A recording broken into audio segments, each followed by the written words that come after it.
Hello my dear student, welcome back. आपके अपने YouTube channel prism institute में आपका एक बार फिर से हार्दिक स्वागत और अभिनंदन है। जैसा कि आपको मालूम है कि कक्षा 12th का एक टॉपिक रिलेशन और फंक्शन का एक चैप्टर अपने स्टार्ट करवा रखा था। उसमें अभी तक मैंने आपको 7 पार्ट्स है जो उपलब्ध करवा दिए हैं। लगभग अपना जो रिलेशन तो कंप्लीट हो ही गया था। फंक्शन का भी मोटा मोटी जो भी उसका थीम था वो अपने समझ आ गया। कुछ प्रश्नों को भी मैंने कुछ उदाहरण के तौर पे आपके सामने रखे हैं, जहाँ पे एक एक की, बहुएक की, अंतरक्षेपी और आच्छादक चारों चीज़ें मैंने आपको लगभग एक एक दो प्रश्न में आपको समझाई है और एक आधा प्रश्न में आपको फिर करवाता हूँ और इसी टॉपिक को लेके आगे चलें, आप आराम से उसको समझें।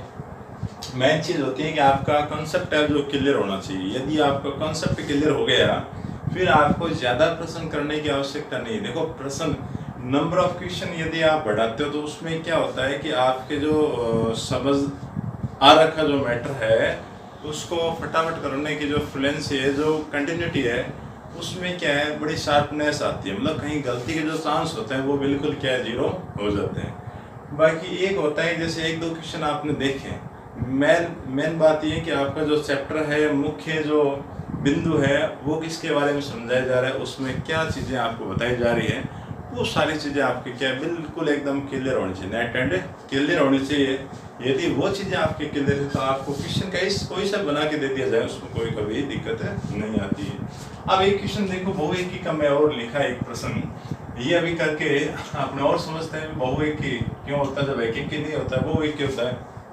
सिंपल सी बात है, मैंने आपको यही कह रखा है कि एक एक की या बहुएकी सिद्ध करना आसान है ना। एक एक की है जो उसको लिखने का जो तरीका है वो बिल्कुल एकदम आसान है। नेट आप कहीं सभी कोई सा भी प्रश्न दे दोगे, आप उसमें एक एक की को लिख दोगे। एक एक की है या नहीं है, मुख्य बात वह है कि आपको पता चलना चाहिए कि फंक्शन एक एक की है या नहीं है। तो एक एक की नहीं होगा कब, आपको कंडीशन मैंने समझाई थी, फंक्शन के अंदर पावर जैसे 2 आ जाए, 4 आ जाए, 6 आ जाए, उस समय आप विशेष गौर से ध्यान रखना कि एक एक की होगा या नहीं होगा। उस समय आपको ये देखना है कि जो फंक्शन है वो कहीं आर से आर में डिफाइंड तो नहीं है, कहीं आपका जेड से जेड के अंदर तो डिफाइंड नहीं है। कहने का मतलब ये है कि आपका जो प्रांत है, आपका जो डोमेन है, उसके अंदर क्या नेगेटिव और पॉजिटिव की सेम संख्याएं उपलब्ध है क्या। जैसे आपका 2 पॉजिटिव है और 2 नेगेटिव भी होता है, कहाँ आर के अंदर भी होगा, जेड के अंदर भी आपको मिलेगा। यदि नेगेटिव और पॉजिटिव दोनों तरह के सेम डिजिट उपलब्ध हैं तो आपको ये ध्यान रखना है कि जो आपका फंक्शन है वो एक एक की न हो के आपका बहुएकी होगा। कंफर्म है, देखो क्लियर है। इस प्रश्न में फिर आप देख ले, फंक्शन स्क्वायर के फॉर्म में दे रखा है। फंक्शन कहाँ से कहाँ डिफाइंड है, ए से बी है, तो इसका डोमेन है, जो प्रांत है वो आपका कौन हो गया, ए हो गया। अब आप ए के अंदर देखो क्या सेम अंक आ रहे हैं, देखो 2 है, माइनस का भी है, प्लस का भी है ना, 3 है, माइनस का भी है, प्लस का भी है। तो बिल्कुल क्लियर हो गया कि ये वाला फंक्शन है जो एक एक की होगा ही नहीं, आपका क्या होगा, बहुएकी होगा। तो बहुएकी के लिए आपको एग्जाम्पल लेके समझाना है कि किन्हीं भी दो एलिमेंट की इमेज क्या हो जाए, एक हो जाए, तो उस समय आपका फंक्शन क्या होगा, बहु और एकी। क्या होगा, बहु और एकी। तो फंक्शन क्या होगा, बहु एकी बन जाएगा। एक एक की में तो वो पैटर्न है लिखने का कि fx1 इक्वल्स टू क्या लिया, fx2 आपने लिया, उसको सॉल्यूशन करवाते करवाते आप सिद्ध करवा दीजिए कि x1 इक्वल्स टू क्या x1 है।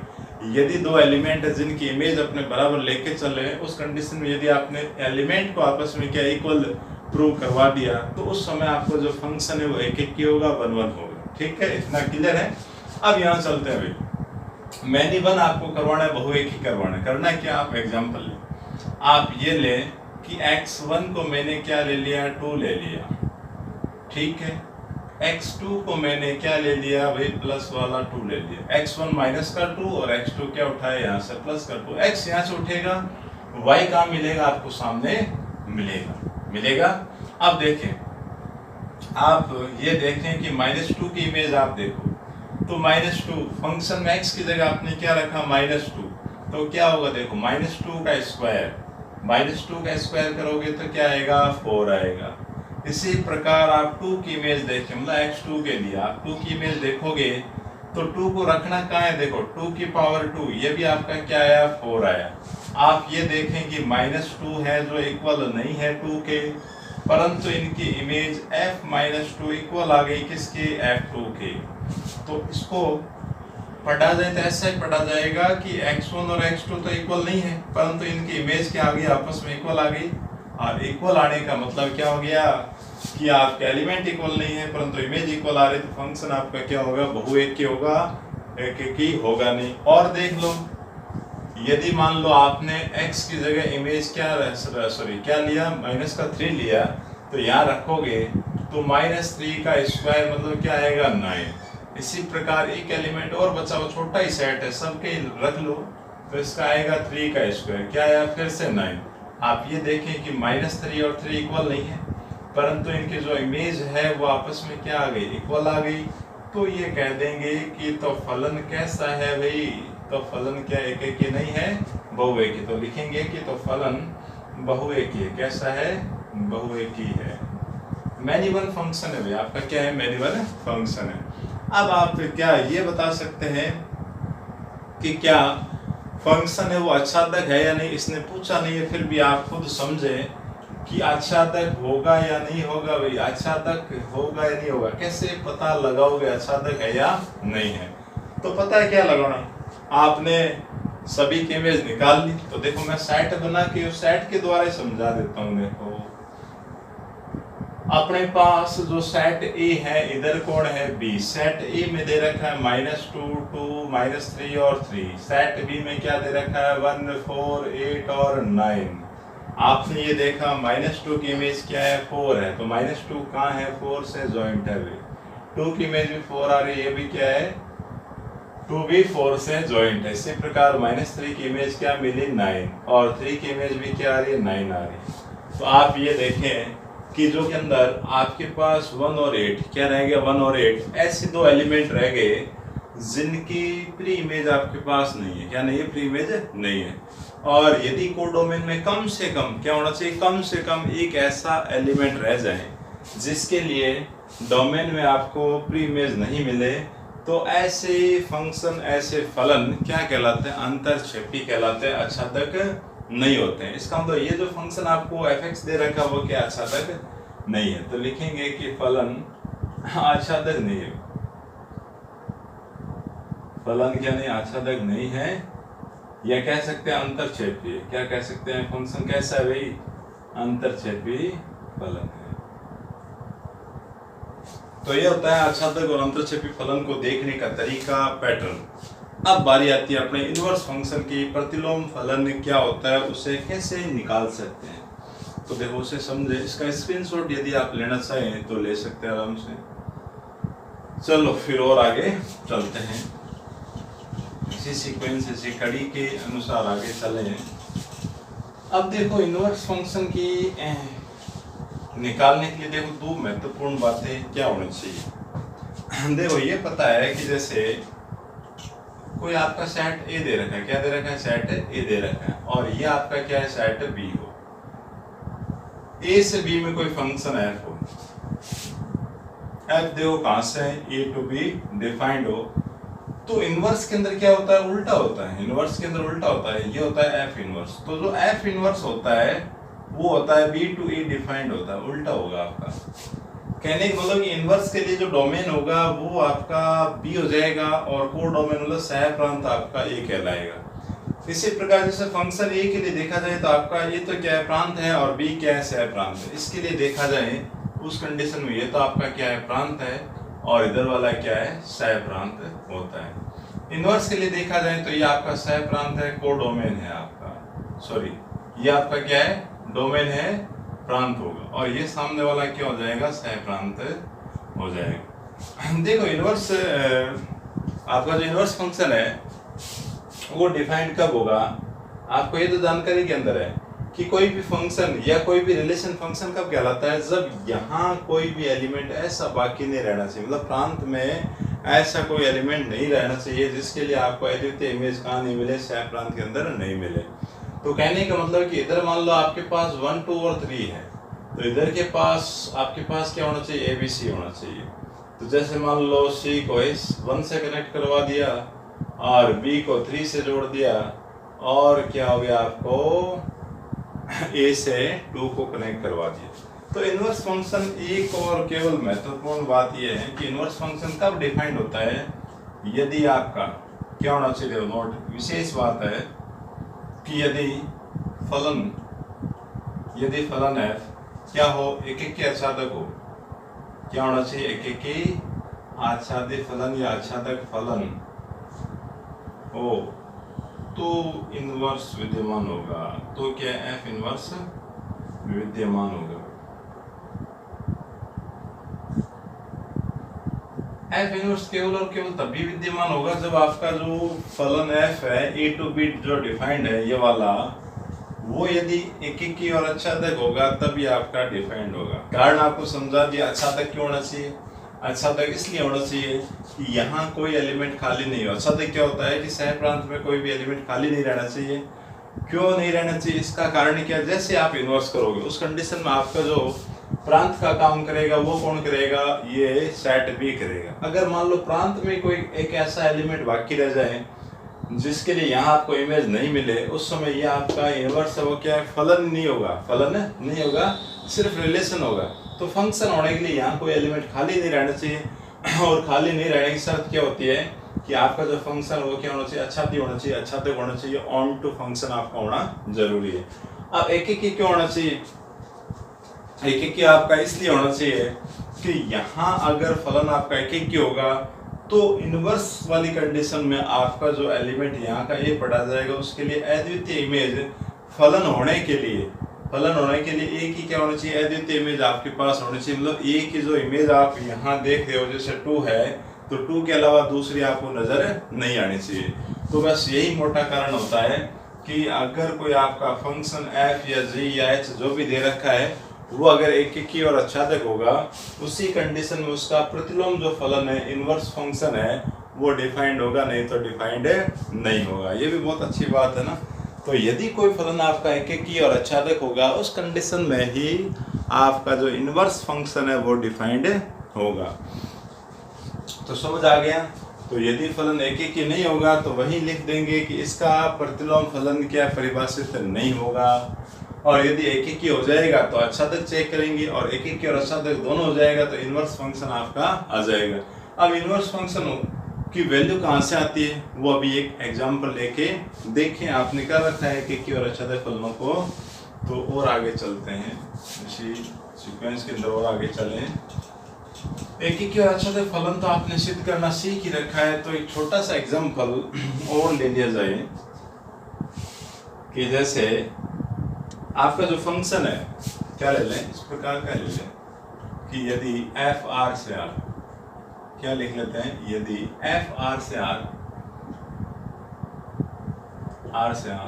इस प्रकार परिभाषित है, इस प्रकार परिभाषित है कि कैसा है आपका fx बराबर 2x माइनस 3, क्या fx बराबर 2x माइनस 3 इस प्रकार का फंक्शन है, परिभाषित है। तो f इनवर्स ज्ञात कीजिए। क्या देगा वो f इनवर्स ज्ञात करो।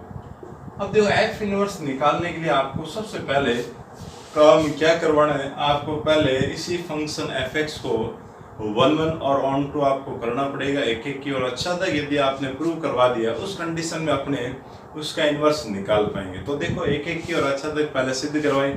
पहला काम मैंने आपको क्या कहा था, ये देखना है कि r टू r है, उस समय यहाँ कोई स्क्वायर या पावर 4 या पावर 6 में तो नहीं आ रही, मतलब इवन पावर नहीं आ रही, कोई दिक्कत नहीं है। आपका फंक्शन हुआ है वो एक की बिल्कुल हो जाएगा। तो एक की आपको करने का पैटर्न समझा रखा देखो, करने का तरीका मैं फिर समझा देता हूँ। एक की में आपको क्या काम करना है, 2 एलिमेंट आपको लेने इस प्रकार से। कहाँ से लिए, इस R में से लेते हैं, इस डोमेन में से आपको लेना है, प्रांत में से आपको लेना है।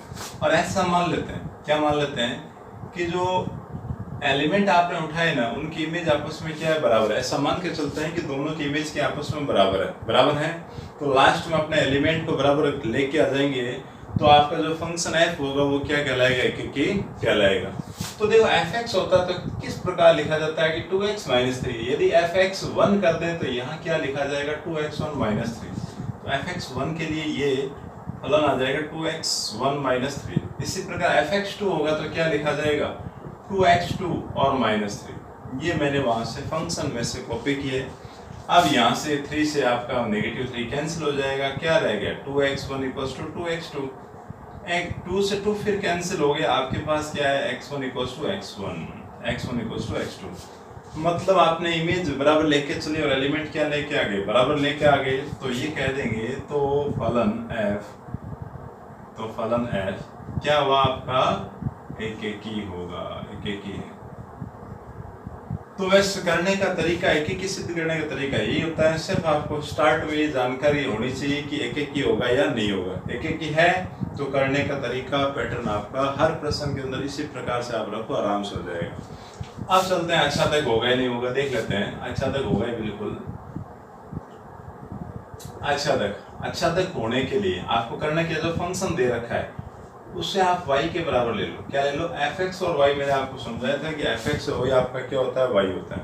तो y इक्वल्स टू क्या लिखा 2x माइनस 3। अब काम क्या करना है कि x की वैल्यू यहाँ से निकालनी, x को फ्री करना है। तो पहले 3 का आएगा, y के साथ में ऐड हो गया, 2x की वैल्यू ये आ गई। तो x इक्वल्स टू आपका क्या आएगा, देखो y प्लस में 3/2, x की वैल्यू आ गई। यही आपका इनवर्स फंक्शन होता है। इनवर्स की वैल्यू आप यही लिखोगे, देखो आगे समझाएंगे। अब ये अच्छा तो है ही नहीं, पता लगाना है, तो पता लगाने का तरीका वही है कि आपको जो फंक्शन दे रखा है उसके अंदर रखें हुए f(x) इक्वल्स टू क्या है 2x माइनस 3। अब x की जगह जो वैल्यू आपने निकाली है उससे मैं रख रहा हूँ x की वैल्यू को रख देता हूँ 2 लिखा, x की जगह क्या लिखा y प्लस 3/2 और सामने माइनस का 3 आपका पड़ा है। अब देखो 2 से 2 कैंसिल हो गए, तो अंदर क्या रहा y प्लस 3 और माइनस 3 से प्लस वाला 3 कैंसिल हो गया, तो आपके पास क्या आया y। तो यदि x की वैल्यू रखते ही आपको y मिलेगा तो इसका मतलब फंक्शन आपका क्या आच्छादक है। तो लिखेंगे कि तो फलन क्या है, आच्छादक है। तो फलन क्या आच्छादक है, तो ये लिखेंगे कि अतः फलन एक एक ही आच्छादक है, एक एक ही आच्छादक है। और फलन एक एक ही आच्छादक होगा तो इनवर्स विद्यमान होगा। तो ये लिखेंगे कि तो f इनवर्स क्या है, विद्यमान है। f इनवर्स आपका क्या होगा, बिल्कुल विद्यमान होगा। और f इनवर्स की वैल्यू कहाँ से आएगी, यहाँ से y के पदों में है। तो आप क्या लिखें, f inverse of y equals to क्या आ गया y प्लस में 3/2। ये आपका इनवर्स फंक्शन है, उसकी वैल्यू आ गई। क्योंकि देखो कि ये आपका सेट a और b होता है, यहाँ x होता है, इसकी इमेज f के अकॉर्डिंग क्या पढ़ते हैं y, इनवर्स में क्या पढ़ोगे f इनवर्स। तो इसे लिखते हैं इनवर्स ऑफ y की इनवर्स के फंक्शन के अंदर जो इमेज है वो आपकी क्या आ रही है, x आ रही है। या फिर आप इसको x के पदों में लिखना चाह रहे, कोई दिक्कत नहीं, आप चर को चेंज करवा सकते हैं। x के पदों में लिखें तो जहां जहां y लिख रखा है उन सब जगहों पे आप क्या लिख दो, x लिख सकते हो। तो ये आपका इनवर्स फंक्शन है, उसकी वैल्यू आ जाएगी। तो इनवर्स तो जो आच्छादक के अंदर x का मान निकलता है वही आपका क्या इनवर्स फंक्शन हो जाएगा, और उससे आप इनवर्स फंक्शन के अंदर आराम से काम में ले सकते हैं। तो ये अच्छा प्रश्न है, आपको करने लायक है कि एक एक की और आच्छादक आपको सिद्ध करवाना। यदि आपका फंक्शन एक एक की और आच्छादक हो जाएगा उस कंडीशन में उस फंक्शन का जो इनवर्स है वो आपके पास मौजूद रहेगा। तो इनवर्स वगैरह ये तो आपको करना आ जाएगा आराम से, कोई दिक्कत नहीं। 2-4 लाइनें तो आपको एक्स्ट्रा लिखनी है भाई। यहाँ तक तो आप लिखते थे कि फलन एक एक की और आच्छादक है और इनवर्स लिखा जाएगा विद्यमान है, और इनवर्स आएगा कहाँ से, जो x की वैल्यू निकाले वही आपका इनवर्स फंक्शन बन जाएगा। अब आगे चलते हैं, एक छोटा सा उदाहरण मैं आपको बताता हूँ कि वो एक एक होगा या नहीं होगा, है ना। क्या उसका इनवर्स आएगा या नहीं आएगा वो पता लगाना है।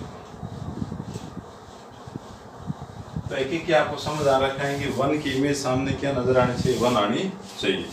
तो अपने आपकी किताब का एक जो प्रश्न है उसे ही मैं ले लेता हूँ।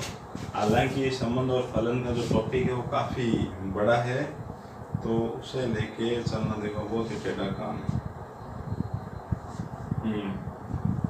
जैसे एक प्रश्न अपना ये ले लेते हैं कि f है r से r डिफाइंड है। ये कह रहा है कि यदि f r से r इस प्रकार है कि इस प्रकार परिभाषित है कि f(x) इक्वल्स टू क्या दे रखा है, cos x। क्या दे रखा है, cos x प्लस 2 दे रखा है, क्या दे रखा है, cos x प्लस में 2 हो तो f इनवर्स ज्ञात कीजिए। यदि f इनवर्स होगा तो ही आपको निकालना, नहीं होगा तो लिख देंगे इन्वर्सन नहीं है। अब इसका सॉल्यूशन स्टार्ट करते हैं। स्टार्ट कहाँ से करें भाई, एकेकी के द्वारा करवाएं। एकेकी के द्वारा इसको सिद्ध करवाना है ना, एकेकी के द्वारा आपको क्या करना है, सिद्ध करना है। तो देखो कर लेते हैं एकेकी के द्वारा। वैसे देखा जाए तो आपको देखें कि साइन और कोस एकेकी वगैरह नहीं होते हैं। कारण क्या है भाई, साइन का ग्राफ यदि आप पढ़ते हो तो देखो साइन आपका यूं चलता ना, ऐसे ही इधर चलता है। ये किसका है, साइन एक्स का ग्राफ है। अब यहाँ पर आप ये देखें कि 0 पर भी आपके पास वही वैल्यू आ रही है जो आपके पास कहाँ आएगी, पाई पर आएगी, है ना, ये 2 पाई पर आएगी। ये यूँ कह दिया जाए कि π/2 पर जो वैल्यू आती है वही आपकी 3π/2 पर आती है। तो आपके पास देखो एक की वाई नहीं, क्योंकि x की वैल्यू यदि आप 0 ले रहे हो, पाई ले रहे हो, 2 पाई ले रहे हो तो सेम वैल्यू आपके पास है। मतलब बहुत सारों की इमेज आपके पास क्या आ रही है, एक आ रही है। बहुत सारों की इमेज एक आ रही है तो फंक्शन क्या होता है, बहु एक ही होता है, एक ही नहीं होगा। सेम ऐसी कहानी उसकी है कॉस वाले की, कि कॉस का यदि आप ग्राफ देखोगे इस प्रकार चलता है। तो आप देखो बहुत सारे पॉइंट, ये वाला, ये एक्स के देखो एक्स चेंज हो रहा है, वाई आपका 0 है, देखो वाई आपका क्या रहेगा, 0 रहेगा। एक्स बदलता रहेगा, वाई आपका क्या रहेगा, 0। तो मतलब बहुत सारे एक्स के लिए इमेज आपकी क्या आ जाएगी, 0 आ जाएगी। उस समय एक ही होगा ही नहीं। जैसे इसी प्रश्न के लिए देखा जाए, पहले मैं मान लेता हूँ कि x1 है, वो तो मैंने क्या ले लिया, 2 पाई ले लिया। अब यहाँ रख के देखें भाई, x की जगह क्या रखा, 2 पाई, फिर लिया भाई cos 2 पाई प्लस 2 लिखा। अब देखो 2 पाई आ रहा है तो ये चेंज होगा नहीं, cos का क्या आएगा, पाई वगैरह कुछ भी आ जाए, π/2 होगा तो ही cos साइन के अंदर चेंज होगा। पाई आ रहा है, 2 पाई है, 10 पाई है, आपका चेंज नहीं होगा। 2 पाई आ रहा है, बदलेगा नहीं तो क्या लिखा जाएगा, cos, या जो थीटा लिख रखा उसे लिखेंगे। बाहर के चिन्ह को पढ़ना तो आपको देख लें कि 0 ये π/2, ये पाई होता है, ये 3π/2 और ये होता है 2 पाई। अब देखो ये कह रहा है 2 पाई के अंदर कुछ ऐड हो रहा है, मतलब यहाँ 0 से स्टार्ट हो, 2 पाई कहाँ है, यहाँ कुछ ऐड हुआ, कहाँ चले गए, फर्स्ट क्वाड्रेंट के अंदर चले गए। और फर्स्ट में sine cos tan cot sec cosec सारे के सारे क्या रहते हैं, पॉजिटिव। तो इसकी इमेज आपके पास क्या आई, 2 पाई, एक्स की वैल्यू 2 पाई रखी तो क्या आया, cos 2 आया। अब आप x2 क्या ले लो, 0 ले लो। अभी रख के देखते हैं, देखो 0 रखा, क्या रखेंगे, cos x की जगह क्या रखा, 0 + 2, तो आपके पास क्या आएगा, cos 2 आया। देखो आया ना, आप खुद देखें क्या हुआ कि x1 तो x2 के बराबर नहीं है। नहीं है, देखो आप कैसे नहीं है, x1 तो आपका 2 पाई है, x2 आपका क्या है, 0 नहीं है। परंतु जो इनकी इमेज है वो आपस में कैसे आ रही है, बराबर आ रही है। तो ये लिखेंगे कि तो फलन क्या नहीं है, एक ही नहीं है। तो फलन कैसा है, एक ही नहीं है। और फलन एक ही नहीं होगा तो अच्छा तक आपको चेक करने की आवश्यकता नहीं। क्यों, क्योंकि एक ही नहीं होगा तो उसका इन्वर्स आपको नहीं मिलेगा। तो ये लिखेंगे कि आता है एफ इनवर्स क्या है, विद्यमान नहीं है। क्या नहीं है, विद्यमान नहीं है। तो देखो मोटा मोटी बात ये है कि आपका जो इनवर्स फंक्शन केवल और कभी तभी डिफाइंड होगा जब आपका फंक्शन 1 1 एंड साथ में क्या 1 2, ये दो शर्त लागू होगी तभी जाके आपका जो फंक्शन है वो क्या डिफाइंड होगा। और इसका मतलब इनवर्स, सॉरी उसका इनवर्स है वो डिफाइंड होगा। इनवर्स फंक्शन आपका निकलेगा, फिर उसे निकाल के दिखा दिया जाएगा। तो सबसे बड़ी चीज़ है कि एक की और अच्छा तक आपको सिद्ध करना आ जाना चाहिए। तो लगभग मैं उम्मीद यही करता हूँ कि आपको अच्छे से समझ आ गया, एक की अच्छा तक है जो टॉपिक क्लियर हो गया है। फिर भी यदि आपको कोई समस्या हो, कोई डाउट हो तो आप कमेंट्स बॉक्स में ज़रूर प्रश्न को रखें, मैं उसका सॉल्यूशन आपको यहाँ उपलब्ध करवाऊँगा। नेक्स्ट वीडियो में फिर मुलाकात होती है, तब तक के लिए सबको thank you all of you.